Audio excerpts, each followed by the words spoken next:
मित्रों, नमस्कार। जय भीम, जय हिंद।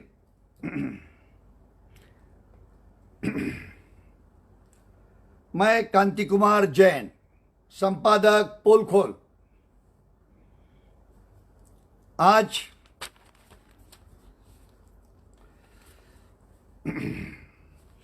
आज आपके सामने जो लाइव आया हूं,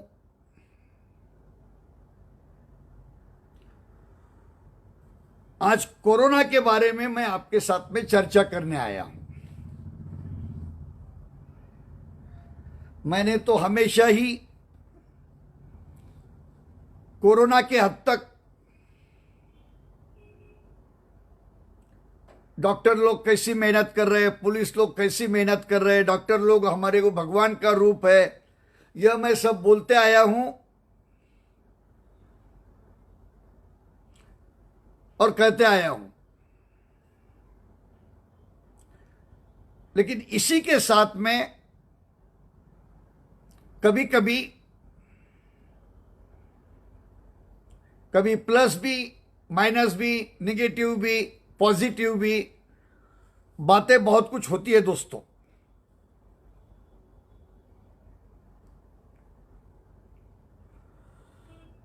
मित्रों,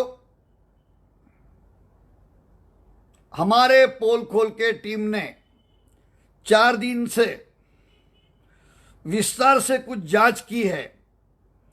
मुंबई के गोरई में अंग तस्करी का कुछ मामला सोशल मीडिया पर जोरदार वायरल हो रहा था। अंग तस्करी मतलब चाहे वो किडनी रहो या शरीर के कोई और पार्ट रहे।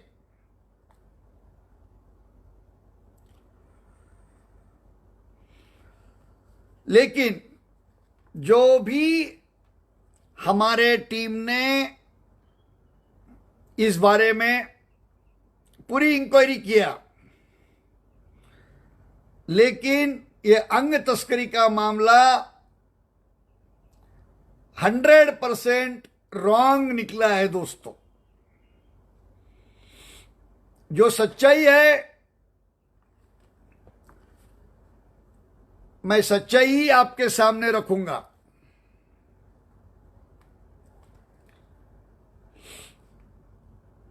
क्योंकि यह सोशल मीडिया है।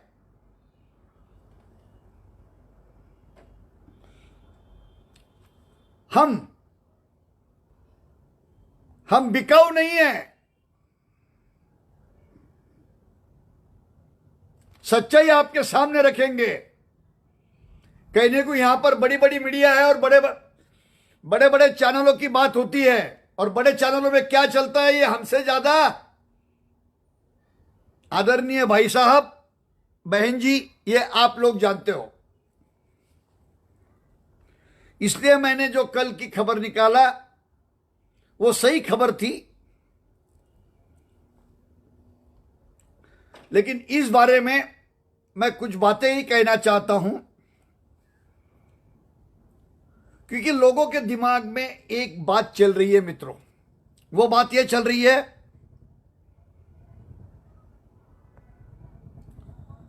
कि कोई पेशेंट है, चाहे वो अपना रिलेटिव है, उसे कोरोना हो जाता है और उसकी मौत हो जाती है। उस मौत के टाइम में वो अपने को कहते हैं घर का कोई आदमी जाता नहीं है दोस्तों। अपने को जानकारी देते हैं, लेकिन वहां पर भी कोई भी जानकारी में कोई जाता नहीं है। जानकारी होने के बावजूद भी नहीं जाता है। बहुत तमन्ना रहती है, किसी का पति जाता है, किसी का भाई रहता है, किसी का बाप रहता है, किसी की मां रहती है, किसी की पत्नी रहती है, किसी की बहन रहती है, लेकिन वहां पर कोई जाता नहीं है दोस्तों। क्योंकि उसके दिमाग में भी एक डर होता है। शायद मैं अगर चले जाऊं तो जो सांप रहता है वो सांप जहरीला नहीं होता है, फिर भी वो सांप हमारे नजदीक से भी जाता है तो भी हमारे दिमाग में एक फैट बैठे हुआ रहता है कि कहीं वो सांप हमें, हालांकि वो जहरीला नहीं है लेकिन वो उसकी शंका कुशंका से हमारा दिमाग खराब हो जाता है। तो ऐसी ही बात कोरोना के हद तक जो मृत व्यक्ति है उसके अंतिम दर्शन अपने घर में के 2 आदमी रहना ही चाहिए, रहना ही चाहिए। तुम पूरा किट्स पहन के जाओ। किट कितने को आता है, वो किट्स की प्राइस क्या है? जब हमारे घर का कर्ता करविता जाता है, हमारा भाई जाता है, हमारी बहन जाती है, हमारी बेटी जाती है, हमारी मां जाती है, हमारा बाप जाता है, उसकी कोई कीमत नहीं है दोस्तों उसके सामने। इसलिए अपन ने वहां पर जाना ही चाहिए। वहां पर पुलिस भी रहती है, हॉस्पिटल के भी रहते हैं, बीएमसी के लोग रहते हैं, जाना ही चाहिए। ऐसा करने से जो भी लोग आज अपने आपस में चर्चा करते हैं, और इन लोगों ने भी, अस्पताल वालों ने या एक कलेक्टर ऑफिस ने या बीएमसी रहो या जो भी कारपोरेशन है, एएमसी है, बीएमसी है, इन लोगों ने उनको बुलाना चाहिए।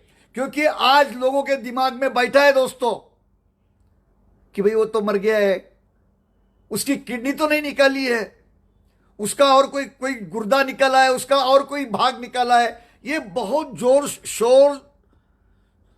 जोर शोर में चर्चा है और ये मानना पड़ेगा, चर्चा है दोस्तों।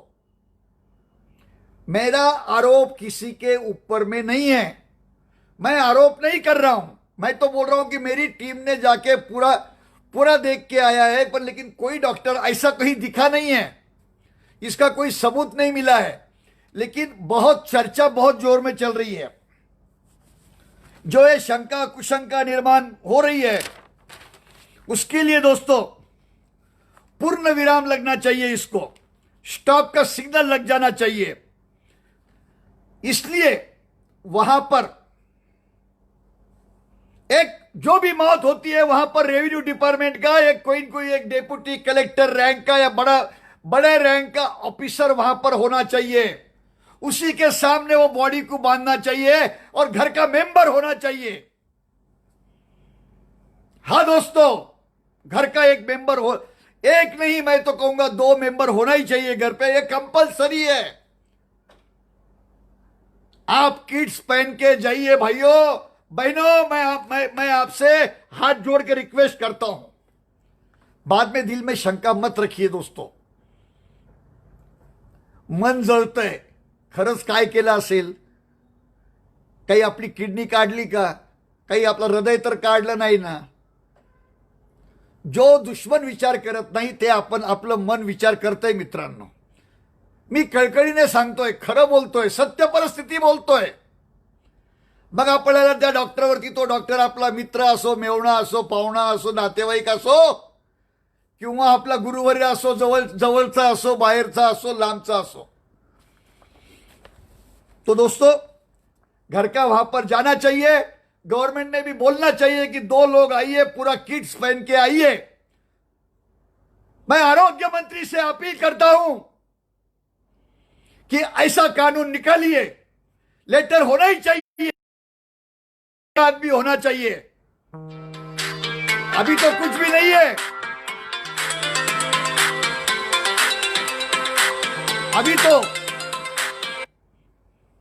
अभी तो ये कुछ नहीं है, लेकिन कभी कभी बाय चांस ये सच्चाई क्या हो सकती है दोस्तों, समझ जाइए।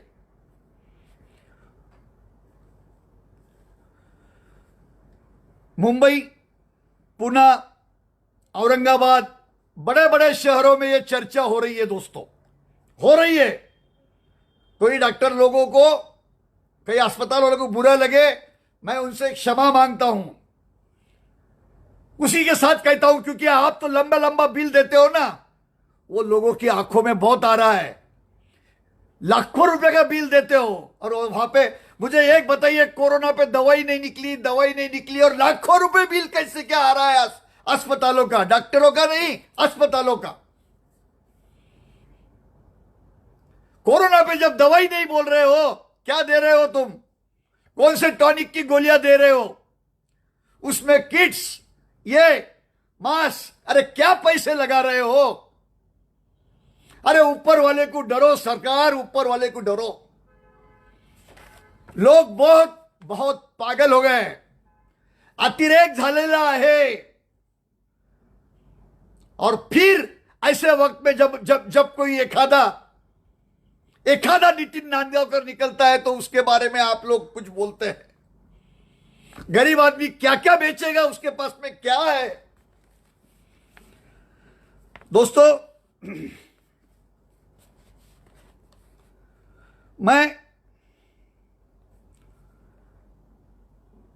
मैं निवेदन करना चाहता हूं कि कभी कभी, अभी तो मैं एक नया किस्सा पुणे में हुआ है, अस्पताल का नाम मालूम है, पेशेंट का नाम मालूम है, और मैंने पुलिस कमिश्नर को चिट्ठी लिखी है, क्योंकि हमारे मित्र के मित्र, मेरे मित्र के मित्र को पुणे में उनको एडमिट किया, उनके औरत को एडमिट किया, उनके बच्चे को एडमिट किया, और चौथे दिन उनको बोल दिया जाओ तुम हो गया। और जब वो निकल रहे थे तो निकलते निकलते उनके हाथ में, जिनको पेशेंट कोरोना बोल के एडमिट किया, उनके हाथ में 20,000 रुपया दिया, क्योंकि ये अस्पताल वाले का बिल तो बन गया था, ऊपर से सैंक्शन मंजूरी आ गई थी।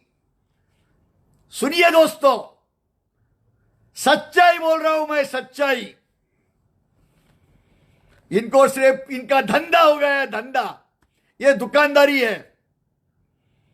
मैंने आज तक भी डॉक्टर लोगों को भगवान का रूप दिया, मैं डॉक्टर को भगवान ही बोलूंगा, अस्पताल को नहीं बोलूंगा, क्योंकि अस्पताल में तो दुकानदारी ही चालू है। हाँ मित्रों, पूरा पूरा पूरा दुकानदारी चालू है। इसमें बहुत सी बातें हैं जो मैं आज आपके सामने रखूंगा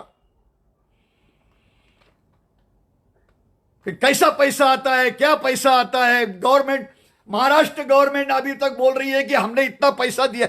मैं महाराष्ट्र गवर्नमेंट से पूछना चाहता हूं, कोरोना पे आज तक केंद्र सरकार से कितना पैसा आया है? टोपे साहेब उत्तर द्या, किती पैसा आलाय?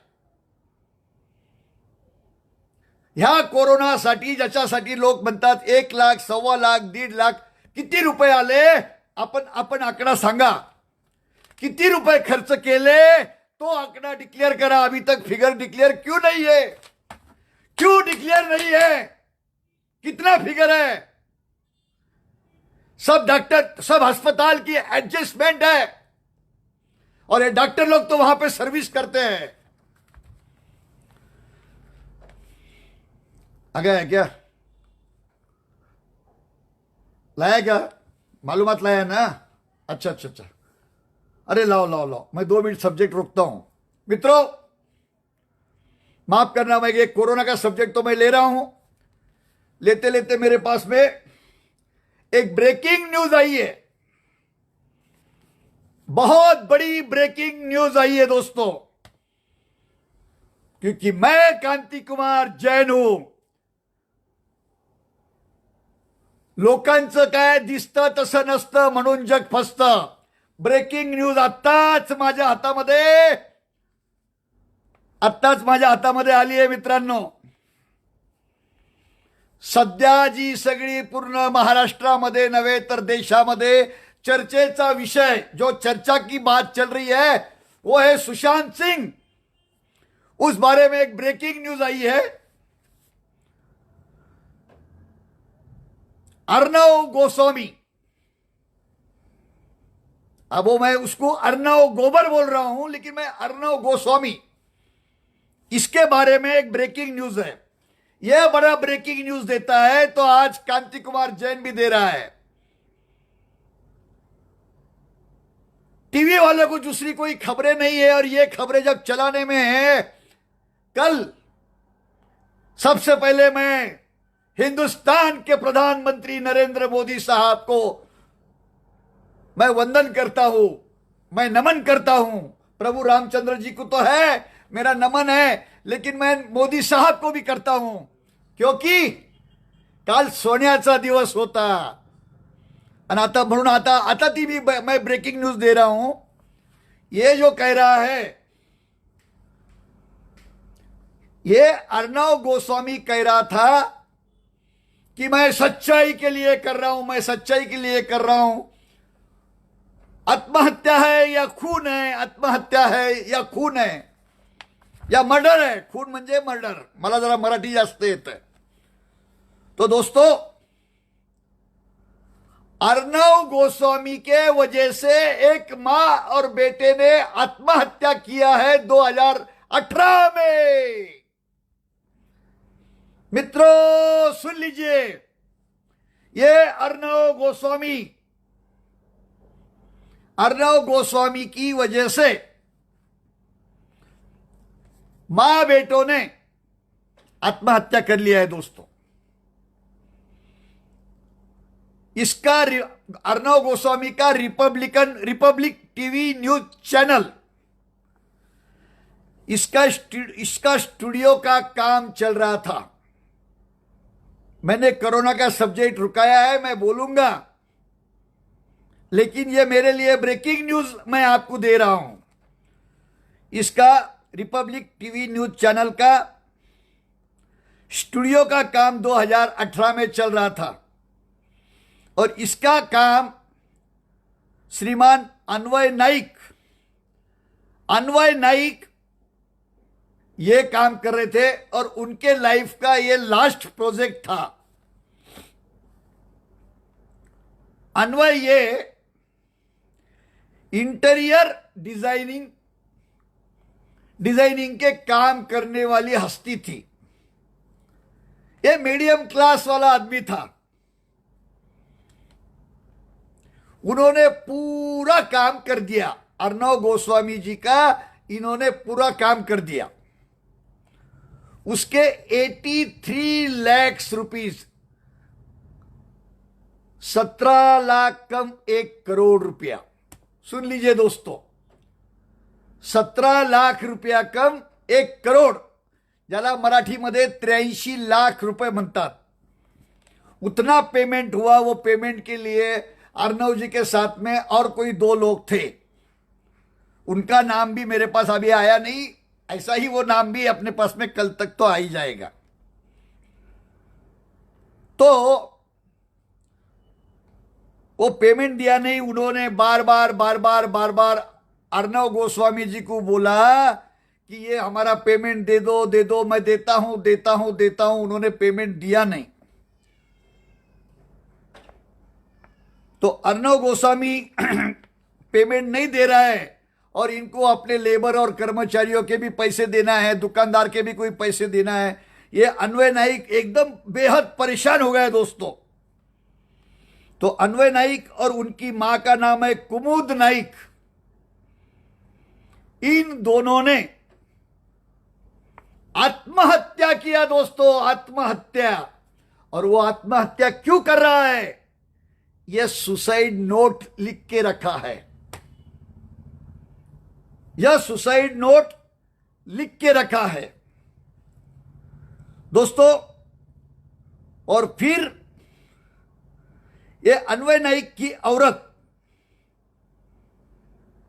मिसेस नाइक पुलिस स्टेशन में जाके एफआईआर के लिए बैठती है, तो एफआईआर भी बड़ी मुश्किल से 3 घंटे के बाद में लिखाया जाता है। वो सुसाइड की नोट है, सब है, लेकिन वो मिसेस नाइक पे भी जब प्रेशर आता है, और प्रेशर आके कहा जाता है वो बड़े लोग हैं, आप बड़े लोगों के साथ में पंगा क्यों ले रहे हो, इस ढंग से जो अर्णव नाइक के लिए बिहार के गुप्तेश्वर जी कल बोल रहे थे, नहीं अर्णव साहब आपने 80% काम पुलिस का कर दिया। मैं गुप्तेश्वर सरकार, मैं आपको भी नमन करता हूं। आप एक पत्रकार को बोल रहे हो कि 80% काम कर दिया, फिर पुलिस का क्या काम रह गया? अरे क्या सिर्फ दिसतं तसं नसतंय म्हणून जग फसतंय. मराठी में कहावत है. हां, मैं खुलेआम बोल रहा हूं. आप भी कल बता रहे थे, आप कल बता रहे थे, बिहार के डीजी साहब बता रहे थे. आप बड़े भावुक हो रहे थे और आप जब भाषण भी दे रहे थे, मेरी नौकरी चले जाए. ना ना ना ना, भगवान करके आपकी नौकरी क्यों जाए सरकार. मैं तो बोल रहा हूं, और आपको जो प्रमोशन होके और कोई ऊपर की पोस्ट है तो ऊपर की पोस्ट पे और भी बैठ जाए. आपकी नौकरी क्यों जाए. आप तो पुलिस के नौकरी के साथ साथ में आप अच्छी वकीली भी कर लेते हो, अच्छा भाषण भी दे देते हो. कल नौकरी छोड़ दिया, कल नौकरी छोड़ दिया, आप राजनेता तो पक्का बनोगे साहब, इसमें कोई शंका नहीं है. और आप जिसको प्रणाम कर रहे थे, अर्णव गोस्वामी जी को, आप देखिए अर्णव गोस्वामी के ऊपर में सुसाइड नोट में सब कुछ लिखा है, एफआईआर फट चुका है, फिर भी उसकी इंक्वायरी हुई नहीं है. यह रिपोर्ट अभी आया है दोस्तों. इस बारे में मैं पूरा डिटेल्स, सिर्फ ये ब्रेकिंग न्यूज थी इसलिए मैंने आपको अंदर थोड़ा डिस्टर्ब कर दिया, क्षमा करें. लेकिन सच्चाई क्या है, क्योंकि फिलहाल में कोई बड़े बड़े चैनल वाले ये कब क्या बोलते हैं, जब जो सब्जेक्ट लेना है वो नहीं लेते हैं. जो मेट्रो रेलवे के कपूर साहब के बारे में कोई कुछ नहीं बोल रहा है, हमारे जैसे ने बोला है. अब वो इंक्वायरी होगी, क्या होगा वो देखेंगे. लेकिन यहां पर तो सुसाइड नोट है, एफआईआर दाखिल हो चुका है. 2 साल हो गए. सम्माननीय मुख्यमंत्री उद्धव साहब ठाकरे, मैं आपसे निवेदन करता हूं, 2 साल का एफआईआर है फिर भी इंक्वायरी नहीं होती है. होम डिपार्टमेंट क्या कर रहा है. फिर क्या ये अर्णव गोस्वामी के लिए, क्या अर्णव गोस्वामी के नाम से डर के इंक्वायरी नहीं होती है क्या. ये कौन है अर्णव गोस्वामी. इसकी इंक्वायरी ओपनली इंक्वायरी होना चाहिए. अगर एखादे ये केस में ऐसा भी हो सकता है तो फिर सीआईडी इंक्वायरी क्यों नहीं होना चाहिए. क्या कहती है वो नाइक की मिसेस नाइक, क्या कहती है मैं आपको सुनाता हूं. मिसेस अन्वय नाईक आणि कुमुद नाईकांची सून, हा दिवस, आजचा दिवस मी विसरूच शकत नाही. पहिल्यांदा माझ्या नवऱ्याला आणि सासूबाईंना श्रद्धांजली अर्पण करते. 2 वर्षांपूर्वी याच दिवशी त्याने आत्महत्या केली आणि सुसाईड नोट मध्ये लिहून ठेवले होते की माझ्या मृत्यूला अर्णव गोस्वामी जबाबदार आहे. आणि हे खरंच आहे. मिस्टर अर्णव गोस्वामींचा रिपब्लिक स्टुडिओ हे माझ्या नवऱ्याचं शेवटचं प्रोजेक्ट आहे. तिथे 500 वर्कर जवळजवळ काम करत होते. रात्रंदिवस काम करून हा स्टुडिओ उभं राहिलेला आहे. मिस्टर अर्णव गोस्वामीने हे विसरू नये की त्याच्या मृतदेहावर माझ्या सासूबाईंच्या आणि नवऱ्याच्या आज हा रिपब्लिक स्टुडिओ उभे आहे. इंडियन सिटीजन्सला तसेच जगभरातल्या सिटीजन्सना माणुसकी म्हणून एक विचारते की जी आम्ही एफआयआर केली त्या दिवशी खूप विनवणी करून एफआयआर झाली. मिस्टर सुरेश वराडेने आम्हाला सांगितलं की याच्यात खूप मोठी माणसं इन्व्हॉल्ड आहेत, परत विचार करा एफआयआर करताना. पण एफआयआर झाली, पण पुढे काय. 2 वर्ष झाली तरी आम्हाला माहित नाहीये की त्या एफआयआरचं काय झालंय. अनिल पारसकरांनी मला सांगावं आमच्या एफआयआरचं काय झालंय. आमचा लॅपटॉप अजून दिलेला नाहीये, आमचे मोबाईल अजून दिलेले नाहीत, भरपूर गोष्टी आम्हाला दिलेल्या नाहीत. खूप प्रेशर केल्यावर आम्हाला सुसाईड नोट मिळाली. पण असं का होतंय. जर हीच गोष्ट तुमच्या सर्वांच्या घरात घडली असते तर तुम्ही सगळ्यांनी काय केलं त्याचं मला उत्तर द्या. माझ्या आणि माझ्या मुलीच्या जीवाला खूप धोका आहे. जर आम्हाला काय झालं तर फक्त अर्णव गोस्वामीच त्याला जबाबदार असेल. मिस्टर अर्णव गोस्वामी, मी तुम्हाला विचारेन, सगळ्या इतरांना पण विचारते, तुमच्या घरात असं घडलं असतं तर काय. अशी ती एफआयआर दाबून टाकली असती. मी सरकारला, राज्य सरकारला, केंद्र सरकारला, माननीय मुख्यमंत्र्यांना विनंती करते की आम्हाला आणि माझ्या मुलीला रक्षण द्या. आणि आम्हाला या केसमध्ये न्याय मिळवून द्या. पैसे वेळेवर देणं हे खूप महत्वाचं असतं. मित्रांनो, ऐकलंय आपण मिसेस अन्वय नाईकचं आपण ऐकलंच असेल. आता अंगाला काटे येतात. अगर यह किस्सा आपके घर में होगा तो क्या होगा. सुन लिया दोस्तों. देखिए, अशी वेळ आणि काळ एखाद्या शत्रूवरती येऊ नये दोस्त मित्रांनो, नाही येऊ. अहो, गृहमंत्री अनिल देशमुख साहेब, आता आपण ऐका. आपला स्टॉप आपण कोणी ऐकत असेल तर मी तुम्हाला स्पष्टपणे बोलतोय, मुख्यमंत्री उद्धव साहेब ठाकरे, आपण या बाईला न्याय देणार का. अहो, तिचा नवरा गेलाय, तिचा सासू गेलाय, 2 वर्ष झालेली आहे. आता तरी न्याय द्या आणि सीआयडीची चौकशी करा. तो कोणी असेल.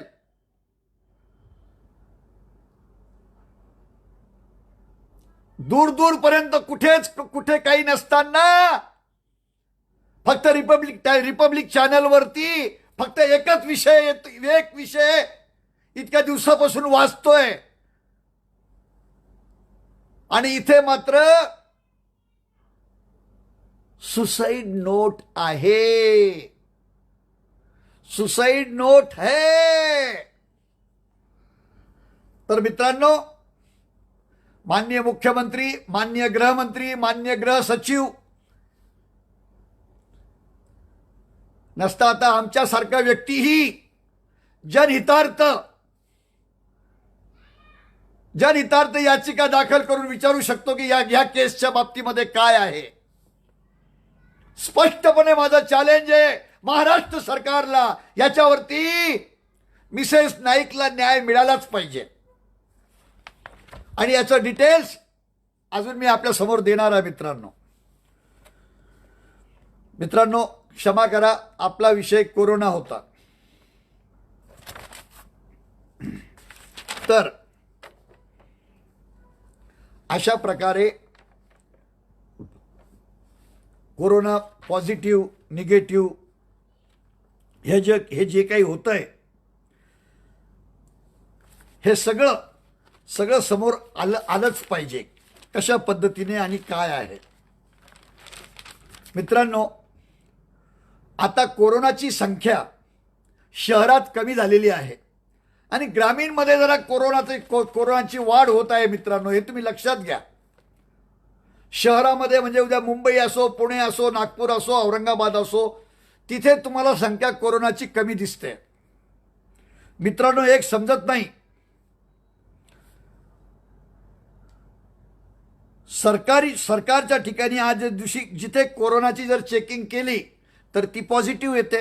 माझ्याकडे रिपोर्ट आहे. आज जर एक्स व्यक्तीची आपण जर चेकिंग करतो तर ती पॉझिटिव्ह येते आणि तीच आपण प्रायव्हेटमध्ये करा तर ती निगेटिव्ह येते. हा प्रकार आहे गोड बंगाल काय आहे, कशासाठी आहे, मला स्पष्ट एक विचारायचं आहे. राजेश टोपे साहेब, आपण चांगलं काम करताय, धावताय, पळताय.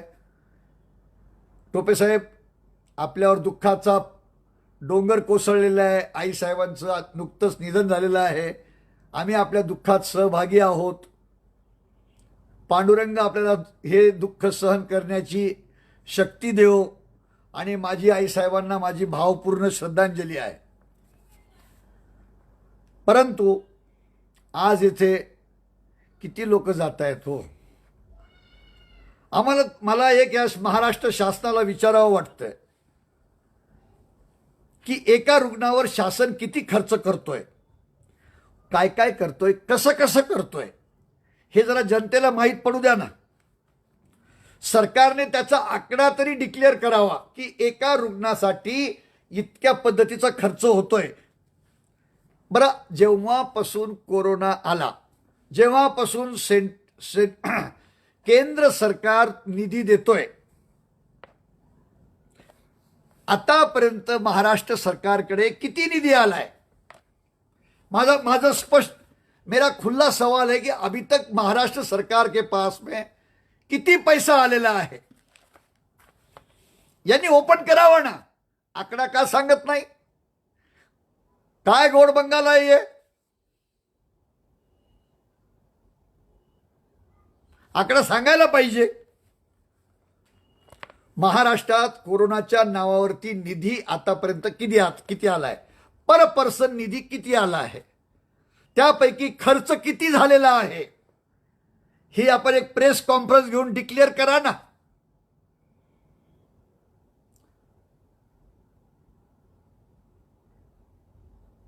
म्हणजे लोकांनाही समजेल. केंद्र सरकारने वापस आता इथं सरकार वेगळं, केंद्रात वेगळं. उद्या आपण म्हणाल केंद्रातून पैसाच आला नाही, केंद्रवाले म्हणतायत आम्हीच देतोय पैसा. तुमच्या दोघांमध्ये कौन पीछे जा रहा है? पब्लिक. ते पण त्यांच्या नावावरती ते म्हणतात हमने किया, तुम्ही म्हणतात हमने किया. और हम कहते हैं न तुमसे न हमसे, हम तो लटक गए अंदर से. मित्रांनो, पेशंटवर किती खर्च, किती निधी मिळाला, तो किती पेशंटवर किती खर्च झाला, याचा नेमका ॲक्युरेट फिगर शासनाने जनतेला द्यावा. सगळ्यात महत्वाचं एखादी एक मोकळी जागा आहे, जशी हाजी अलीच्या समोर, हाजी अलीच्या समोर असो किंवा कुठेही मुंबईचा असो, कुठे बाहेरचा असो, एखाद्या मोकळ्या जागेच्या पटांगणावर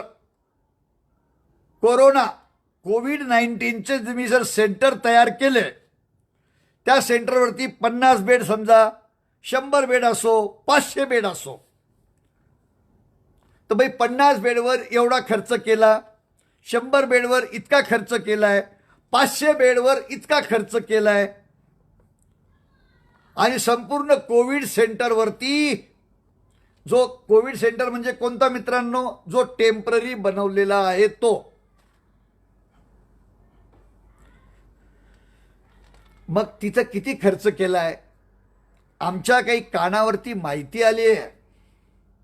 माननीय मुख्यमंत्री महोदय, आपण जो टेम्पररी कोविड सेंटर दाखवताय, त्या टेम्पररी कोविड सेंटर वरती जितका खर्च केलाय, त्याच्या 85 पैशातच 1 रुपया खर्च जर आपण त्या टेम्पररी कोविड सेंटरवर केलेला खर्च आहे 100 पैसे, आणि ओरिजिनल नवीन जर बांधकाम केलं असतं तर ते होतंय 82 पैशामध्ये. कशा करता एवढं खर्च करताय? जिथे जाऊ तिथे खाऊ हा कारोबार जरा नको. लोक मरतायत तो.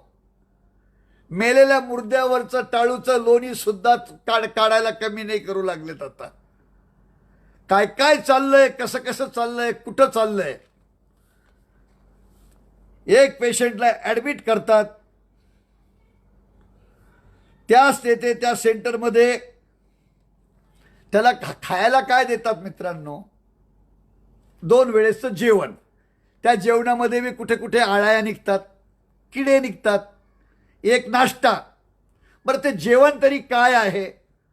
प्रत्येक ठिकाणच्या मी कलेक्टरांना नम्र विनंती करेल, दोन्ही हात जोडून, कलेक्टर साहेब, एक कलेक्टर म्हणजे एका जिल्ह्याचा मुख्यमंत्री असतो. आणि पोलीस कमिशनर किंवा पोलीस अधीक्षक ग्रामीणचा तो तिथला गृहमंत्री असतो. ह्या दोन्ही लोकांनी ध्यान ठेवायला पाहिजे, अशी माझी विनंती आहे. माझी त्यांना हात जोडून नम्र विनंती करतोय मी त्यांना. महानगरपालिकेचे आयुक्त असो, पोलीस आयुक्त असो, पोलीस अधीक्षक असो, कलेक्टर असो, यांनी बाई जेवण काय देतायत, जेवण योग्य आहे का, येथे एक क्लास 1 ऑफिसरची नेमणूक करावी. मित्रांनो, तिथे फक्त भाई तिथे त्यांना गरम पाणी देण्याचा बंधनकारक नियम आहे. नसेल देत तर त्यांनी कंप्लेंट करावी का मी गरम पाणी देतायत की नाही देतायत म्हणून. तर मित्रांनो, ह्या ज्या पद्धतीचं अशा पद्धतीने जे काही होत आहे आणि तुम्ही जर तिथे त्या गोळ्या देतायत, हे लाखोचं बिल म्हणतायत, कुठे बी 4 लाख 5 लाख 7 लाख 12 लाख 9 लाख. तुम्ही टॅबलेट कोणतं देतात हो? इंजेक्शन आता ते एक इंजेक्शन आहे 5,000चं इंजेक्शन आहे. मेडिकल वाले, आता डॉक्टर लोग हॉस्पिटल वाले धोने का काम कर रहे, तो फिर तुमने भी तो करना ही चाहिए. हाँ, क्यों नहीं करना चाहिए? क्योंकि आपका मेडिकल भी जो है वो मेडिकल भी कोई आपको ऐसा नहीं मिला है. मित्रांनो, ते एक तर मोठा अजून मोठा विषय आलेला आहे की जे मोठमोठे हॉस्पिटल आहे त्या मोठमोठ्या हॉस्पिटलच्या ठिकाणी जे मेडिकल असतात, करोडो रुपये तिथले हॉस्पिटलवाले त्यांच्याकडून घेत आहेत, करोडो. आणि ते नॉट रिटनेबल, परतीचा विषय नाही. तो मोठा विषय आहे, मी कधीतरी तो घेणार आहे. पण ते मेडिकलमध्ये बी ते 5,000चं इंजेक्शन आहे म्हणतात. ते इंजेक्शन 35,000 30,000 40,000लाही सध्या आता विकतंय मार्केटमध्ये. हॉस्पिटल वाले का तो धंधा चल रहा है, मेडिकल वाले का भी चल रहा है. ये डॉक्टर लोग नौकरी कर रहे हैं. प्राइवेट में कोरोना निगेटिव, प्राइवेट में, सरकारी में पॉजिटिव. फिर वो सरकारी बोलते हैं वहां जाइए. थोडं देवाला घाबरा हो. आणि डॉक्टर लोकांना तर राहतो, मी स्वतःही देवच म्हणतोय आणि तुम्ही देवच आहात डॉक्टर लोकांनो. आम्ही तुम्हाला देव म्हणतोय, म्हणतो नाही, अंतकरणापासून आम्ही तुम्हाला देव मानतोय. परिस्थिती वाईट आहे हो, पण तुम्हाला आम्ही देव म्हणतोय, पण तुमच्यावरती पण एक देव आहे. बस माझी कळकळीची विनंती आहे. आणि आता मी थांबतोय. गरिबी वाईट असते, लोक परेशान आहे, लोकांना एक वेळेस खायला अन्न नाहीये, नोकऱ्या गेल्या, खाजगी याच्यामध्ये नाही, पगार नाही. आता कोणी घर भाडं, तसं भाड्याच्या घरात राहतो, भाडं कुठून द्यायचं? 3 महिन्यापर्यंत धकून घेतलंय. आता मार्केट उघडलंय, आता भाडं द्यायचंय. 10,000 रुपये महिना आहे, तर 30,000 रुपये घरचं भाडं झालेलं आहे. आणि त्याला पगार असतोय 16,000 रुपये. आता त्यांनी घर भाडं द्यावं की घरात किराणा आणावा की घरामध्ये कोणी आजारी त्याची औषध पाणी करावी. तर घरात एक म्हातारी आई आहे, जिला शुगर आहे, ते करावं. सांगा मित्रांनो, अतिशय वाईट दिवस आलेले आहे मित्रांनो. अशा वेळेस कमवायला तुम्हाला पूर्ण अजून दुनिया पडलेली आहे, वेळ पडलेला आहे. आती तेथे माती होते बस. ऊपर वाला सब देखता है. जब जब धरती पे कुछ पाप बढ़ता है,